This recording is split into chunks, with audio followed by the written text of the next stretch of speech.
कुत्ता कांटे की बेड पे सो गया था, लेकिन इसको जैसे ही पता चला तो उसको स्प्रिंग में बदल दिया।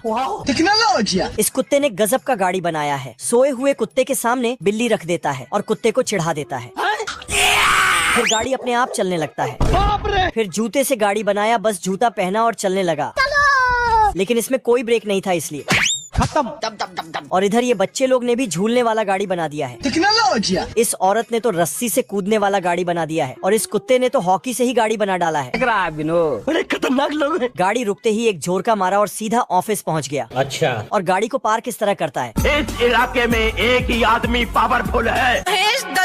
फिर साला जॉगिंग करने से चलने वाला दूसरा गाड़ी बना दिया। घर पे चलो। इस कुत्ते ने तो हद ही पार कर दिया, साला सिर्फ रस्सी से गाड़ी बना डाला। तो किसी ने हवा भरकर चलने वाला गाड़ी बना डाला। ये झूलते हुए गाड़ी में जा रहा था, तभी पेड़ में झूल गया। इस कुत्ते ने एक लोहे का डंडा और हेलमेट लिया और पैर में पहिए वाला जूता पहना। फिर चुंबक से अपने हेलमेट को खींचने लगा। बाप रे। तो ये आगे बढ़ने लगा। टेक्नोलॉजी। लेकिन तभी ये एक ऐसा दुनिया है जहाँ नई टेक्नोलॉजी वाला गाड़ियों का आविष्कार होता है। ये देख, असली असली। जैसे कि ये कूदने वाला डंडा जिसको गाड़ी बना दिया है। मगर क्यों? क्योंकि ये बिना सड़क पे भी चलने लगता है और इसमें ना तो तेल भराना पड़ता और ना ही चार्जिंग करना पड़ता है। गजब। ऑफिस के बाहर इसके लिए एक पार्किंग भी बना दिया है और पुराने सड़क को हटाकर इस तरह का सड़क बना दिया है जिसमें सिर्फ फुदकना पड़ता है। देखते ही देखते कार को हटाकर कूदने वाला डंडा लगा दिया। अगर बारिश होने लगे तो इसमें एक बटन को दबाते ही छतरी निकल जाता है। साला ये कुत्ता तेजी से फुदक कर जाता है तो पुलिस वाला उसके पीछे पड़ जाता है। साला शहर के सब कुत्ते लोग अब डंडा से फुदकते हुए काम करने लगते हैं, जिससे सुबह शाम सारे कुत्ते फुदकते ही रहते हैं। खरगोश के घर में हवाई जहाज खड़ा कर देता है तो खरगोश निकलता है और सीधा हवाई जहाज में चढ़ जाता है। लेकिन जहाज पे कोई नहीं दिखने के कारण साले को छोड़ूंगा नहीं। खरगोश जाके पायलट के सीट में बैठ जाता है और जहाज उड़ाने का नाटक करने लगता है। तभी इधर से डाकू मुच्छड़ सिंह बहुत सारा पैसा चोरी करके भाग जाता है और ये सीधा हवाई जहाज पे चढ़ जाता है। कौन है बे? और खरगोश को पिस्तौल दिखा के जहाज उड़ाने को बोलता है, लेकिन खरगोश बोलता मैं उड़ा नहीं सकता है। पर डाकू मुच्छड़ सिंह मानता ही नहीं। वरना तेरे को डर नहीं लगता? अब बताओ मैं क्या करूं? साला इतना सारा बटन देख के खरगोश को कुछ समझ में नहीं आया, तो जो मन से बटन दबाकर प्लेन को चला दिया, लेकिन गाड़ियों वाला रोड पर।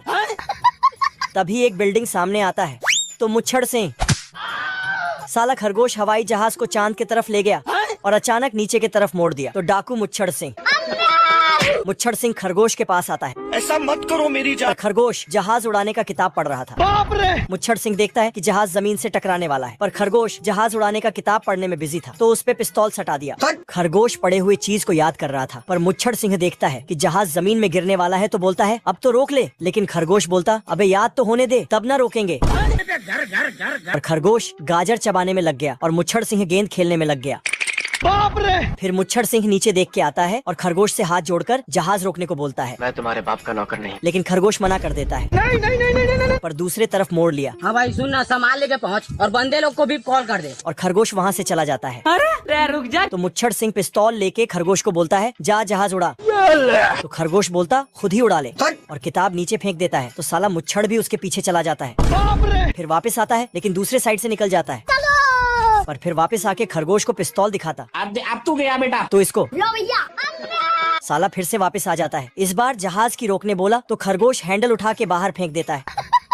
तो ये उसके पीछे कूद देता है, लेकिन डाकू सीधा पुलिस के पास चला जाता है और खरगोश जहाज को रोक लेता है। शहर से एक हैंडसम मुर्गा आता है, कोई हमें भी पटा लो। जिसे देखकर सारी की सारी मुर्गियां पगला जाती है वाह क्या लड़का है, और बोलती है इससे तो बहुत मजा आएगा। तो साला मुर्गा जानबूझकर खूब छपरी गिरी करने लगता है मुझसे कोई स्मार्ट। तभी ये बतख इस मुर्गे को बोलता है मालिक कि एक छपरी मुर्गा तेरी फूलमती को फंसा रहा है। तो मुर्गा दौड़कर जाके छपरी मुर्गे से भिड़ जाता है। तू मुझे गलत मत बोल, तू खुद को गलत बोल। अच्छा बुरा तो तू अपने बारे में सोच।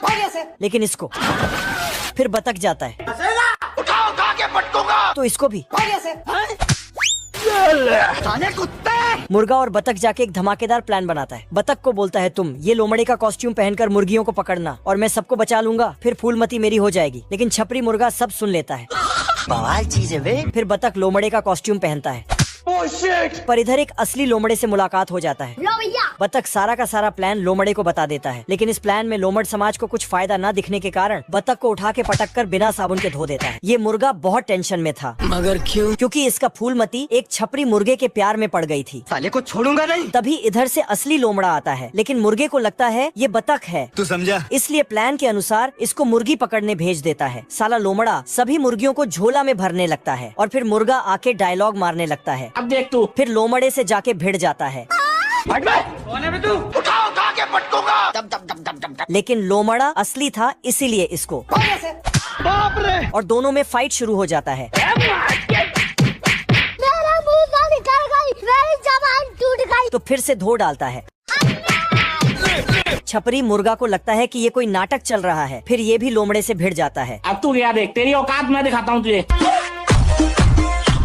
लेकिन इसी बीच नकली लोमड़ा मतलब बतख यहाँ पर आ जाता है।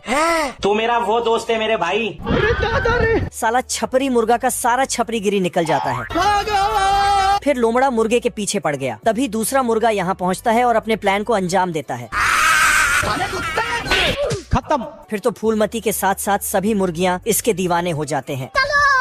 मजा आ गया भाई। ये मछली हवा में उड़ने लगता है और मैं आसमान की ऊंचाइयों में। लेकिन तुरंत नीचे गिर पड़ता है। तो बगुले के पूंछ पकड़कर देर तक उड़ता है, लेकिन बगुला इसको धक्के मार के भगा देता है। तो मछली गिरते हुए जाके व्हेल मछली पे टपक जाता है।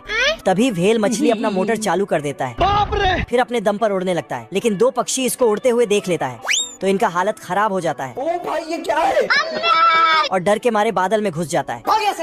ठीक है समझिया। फिर मछली उड़ते हुए जाके चिड़ियों के साथ बैठ जाता है, लेकिन इसको देख के सब भाग जाता है। पर एक छोटा चिड़िया भी इसका मम्मी आके इसको खींच के ले जाती है और घोंसले में डाल के चेन बंद करके वहाँ से दूर चली जाती है। लेकिन एक बार वापस आके तो मछली पानी में टपक जाती है, जहाँ इसके गांव वाले मछली मिल जाते हैं। फिर ये पढ़ने लिखने के लिए स्कूल चला जाता है। जय हिंद दोस्तों। ये मछली टीचर सवाल करती है कि शार्क मछली कितना बड़ा होता है, तो ये मछली सब जवाब देते हैं कि हमसे तो छोटा ही होगा। अरे मुझे क्या पता। लेकिन ये उड़ने वाला मछली बोलता है शार्क मछली बहुत बड़ा होता है, लेकिन सब मछली लोग इसका मजाक उड़ाने लगता है और इसको धक्के मारकर यहाँ से बाहर कर देता है। बाप रे। और फिर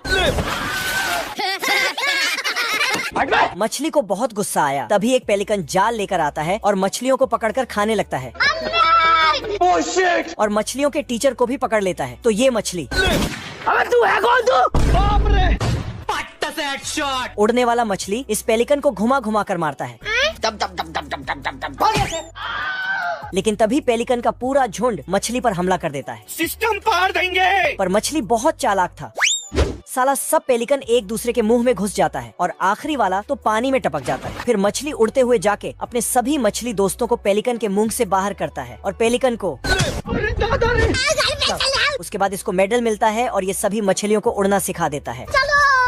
ये चूहा इतना गरीब हो गया था कि एक ब्रेड को कागज से भी पतला काट के अपने दोस्तों को खिलाता है।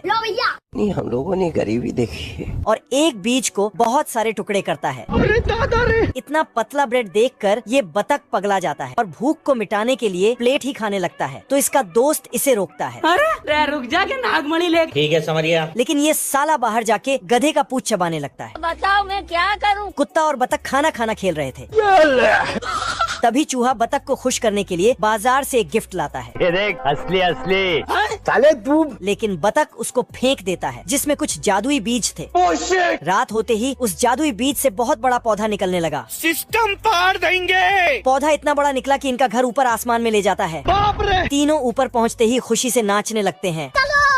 पर यहाँ हर चीज इन तीनों से बहुत बड़ा था। फिर भी ये गिरते पड़ते आगे बढ़ता है। ये मच्छर इनके तरफ आ रहे थे, पर तभी उसे मछली खा जाती है।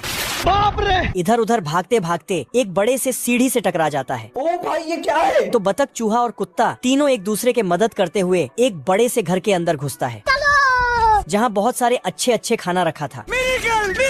फिर तो ये तीनों ऊपर चढ़कर फ्री फोकट का खाना खाने लगे। अरे रुक जा। लेकिन ये कुत्ता तभी इस संदूक में एक खूबसूरत सी संगीत वाली लड़की दिखती है। तो ये तीनों इसमें झांकने लगता है। अरे बाप हो बाप। तभी यहाँ पर एक दानव का बच्चा खाना खाने के लिए आता है। आज तो मजा आने वाला है। तो डर के मारे सब खाना में ही छिप जाता है।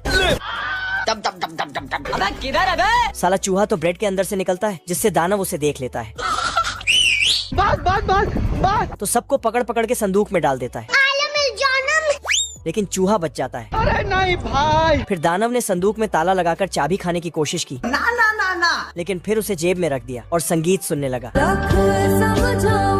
तभी चूहा रस्सी लटकाकर चुपके से दानव के जेब से चाबी उठा के भागने लगता है, लेकिन काम बिगड़ जाता है। साले कुत्ते। फिर भी किसी तरह चूहे ने वो चाबी हासिल करके नहीं नहीं नहीं नहीं नहीं। ऊपर चढ़ गया और अपने दोस्तों को आजाद किया। फिर वहाँ से भागने लगा और उस संगीत वाली लड़की को भी साथ ले जाने लगा। अब देख तू। पर चूहा जाते जाते थोड़ा मस्ती करने लगता है।